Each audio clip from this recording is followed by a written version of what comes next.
Les testicules d'un homme adulte produisent environ un demi-milliard de spermatozoïdes chaque jour.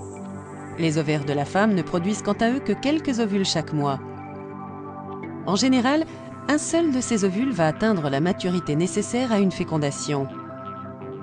La fécondation n'est possible qu'au moment de la période d'ovulation, c'est-à-dire la période du cycle menstruel de la femme, où l'ovule mature va être libéré de l'ovaire et migrer le long des trompes de Fallope.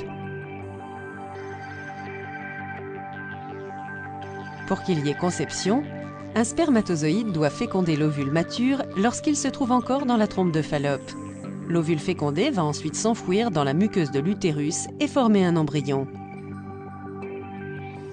La stérilité désigne l'incapacité de concevoir naturellement un embryon malgré des tentatives répétées sur au moins 1 an.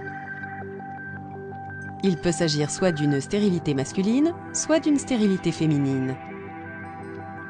La fécondation in vitro, ou FIV, est une technique hautement sophistiquée qui permet d'aider les couples stériles à avoir un enfant.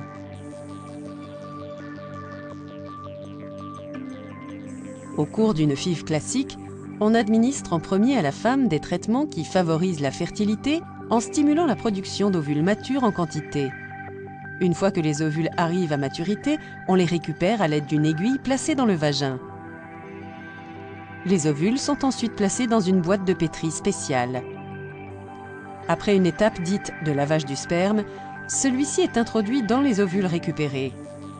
Cette étape consiste à injecter les spermatozoïdes directement dans le noyau de l'œuf à l'aide d'une micropipette. Il est également possible de simplement laisser les spermatozoïdes en compagnie des ovocytes dans une boîte stérile spéciale.